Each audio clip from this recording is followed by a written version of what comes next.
Hi, everyone. Thank you so much for joining us here on KREM 2 News at noon on this Monday. I'm Laura Papetti, and we begin with this. Just coming into the KREM 2 newsroom, we have confirmed that a message sent to the nation's airports by Homeland Security Director Kristi Noem is not going to be played at Spokane International Airport. When we reached out this morning to the airport, they told us the message, which blames Democrats for the government shutdown, violates the airport's policies. In a statement to KREM 2 News, the airport says its First Amendment policy prohibits advertising content based on political issues. Noem has recorded several videos to be played at airports all around the country since the October 1st shutdown began, and some of the airports are not choosing to run it. All right, 1 minute past noon right now. We're going to head outside. It's been a pretty soggy couple of days. We find Thomas Patrick out at the Outdoor Weather Center. Thomas, first of all, give us some, describe what it is right now. I see the trees moving in the background, and I know wind is definitely on its way. Yeah, to compare the last 2 days here, less rain, but more wind for today. That in itself is probably our big weather story here. There may be still a few sprinkles in the sky. I think I felt like maybe 1 or 2 raindrops on my skin, even just waiting for my turn here. But it's the wind that is going to be far more felt throughout the rest of the day. The latest at the top of the hour, a 28-mile-per-hour wind gust just recorded at Spokane International Airport. Fastest wind speeds in central Washington near 40 miles per hour. I think that'll be about the fastest wind speeds that we will see for the day in that 30 to 40 mile per hour range, which is a pretty stiff wind. And considering that it is the middle of fall, we'll probably have a ton of leaves and pine needles on the ground by the end of the day.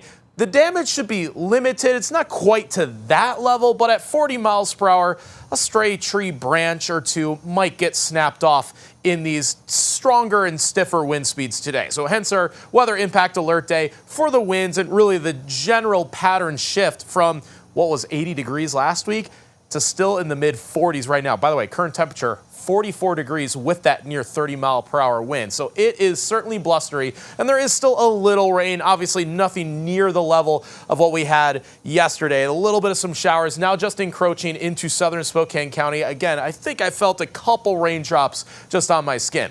Not much rain, but obviously a lot more wind. So coming up, we're going to show you how much longer these stiff winds will be in place and what to expect beyond today's very cold weather that is still lingering from this past weekend.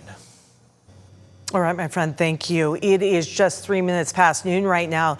The Omak Police Department is asking for your help to find a missing 12-year-old boy. Nick Balboni has been missing now for 5 days. He was last seen on October 8th in the Omak area. So if you're not looking at your screen, please look right now. Balboni was reported a runaway, but the amount of time that he's been missing has law enforcement, as you might imagine, very concerned. So if you see Nicky, please call 911 instead of approaching him. And if you have any information about his whereabouts, you're asked to call the Okanagan County Communications Center. That number is 509-422-7232 and press option 4. Today, a man convicted of 2 murders is back in court, and this is for a resentencing. Right now, victims in this case are giving their impact statements. 15 years ago, Justin Crenshaw was convicted of killing Sarah Clark and Tanner Pell. This was back in 2008. Prosecutors say Crenshaw stabbed his friends multiple times with a sword and then set Pell's house on fire in order to hide the crime.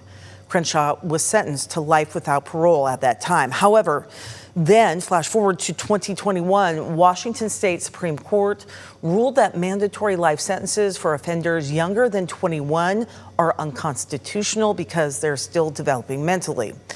Crenshaw, at the time that he was convicted and sentenced, he was only 20 years old, again, at the time of the killing, rather.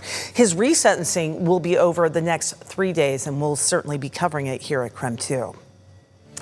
Today, President Trump is in the Middle East meeting with families and speaking to Parliament. Natalie Brand reports the first of the remaining living hostages have made it home.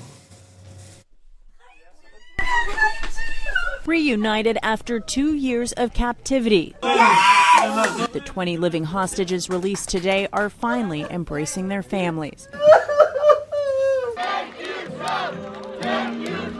Cheers erupted in Hostage Square in Tel Aviv as crowds gathered to watch coverage of the hostages' return and President Trump's speech before Israel's parliament. This is not only the end of a war, this is the end of an age of terror and death and the beginning of the age of faith and hope and of God. President Trump, who helped broker phase one of the ceasefire deal, used the address to lay out his hopes for lasting peace in the Middle East and the future of Gaza. The total focus of Gazans must be on restoring the fundamentals of stability, safety, dignity, and economic development so they can finally have the better life that their children really do deserve after all these decades of horror. As part of the truce, Israel is releasing nearly 2,000 Palestinian prisoners, some of whom were greeted by throngs of people in the West Bank and Gaza.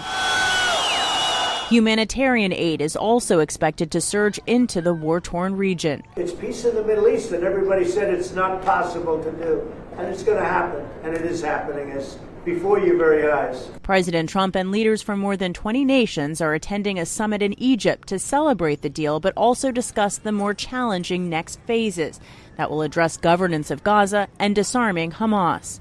Natalie Brand, CBS News, the White House. A deputy with the Kootenai County Sheriff's Office died in a UTV crash near Robinson Creek this weekend. The Clearwater County Sheriff's Office says they got a report about 2 a.m. on Friday about a person who had not returned home. A search team and local hunters then found the UTV and the deputy. It was Deputy Dale Law. Kootenai County Sheriff Bob Norris shared a statement saying Dale had served the county for 18 years. He was ready to help anyone at any time. He also said, quote, he is missed by his sheriff's office family already. Our hearts are with his wife and children during this difficult time. Washington State agreed to change a recently passed law forcing clergy members to report abuse they learn through confession. The state attorney general's office announced it would not enforce that part of the law anymore. A court order had already temporarily blocked the law, saying it could infringe on religious freedom. And the state of Idaho is projected to end its fiscal year with a $56.6 million budget deficit. The Idaho Constitution, though, prohibits the state from running a deficit where expenses exceed available revenue. Governor Brad Little says he will do what needs to be done in order to balance next year's budget. Little already ordered all state agencies, aside from public schools, to cut their budgets by 3%.